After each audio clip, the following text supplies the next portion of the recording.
আসসালামু আলাইকুম বিসমিল্লাহির রহমানির রহিম। শব্দ শব্দ সূরা আল কাফিরুনের 3 নম্বর পর্ব এটি। আগের দুটি পর্বে 7টি শব্দ পড়ানো হয়েছে, এই পর্বে আরও কিছু শব্দ পড়ব। 8 নম্বর শব্দ হচ্ছে ওয়া, ওয়া শব্দের অর্থ এবং। 9 নম্বর শব্দ হচ্ছে লা, এর অর্থ হচ্ছে না অথবা নেই অথবা নাই। এটি একটি নেগেটিভ শব্দ, নাবোধক অর্থ প্রকাশ করে। এই শব্দটি পূর্বে বিস্তারিত পড়ানো হয়েছে এর আগের পর্বে। তারপরে বলে দিচ্ছি, এখানে মদের হরফের উপরে যদি এই চিহ্নটি আসে এবং পরবর্তী শব্দের শুরুতে যদি খাড়া হামজা আসে, সেক্ষেত্রে 3 আলিফ টেনে পড়তে হবে এবং একে বলে মদ্দে মুনফাসিল।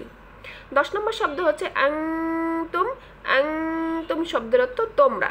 এখানে একটু লক্ষ্য করি, নুন সাকিনের পরে তা এসেছে, এই তা হচ্ছে একটি ইকফা হরফ। ইকফা হরফ মোট হচ্ছে 15টি।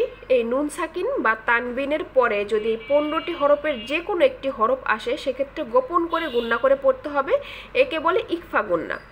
বাংলায় যদি বলি অনেকটা 19 মতো, আমি এখানে বাংলা লিখে বুঝিয়েছি। আংতুম, কিছুক্ষণ এখানে ধরে রাখতে হবে। আংতুম।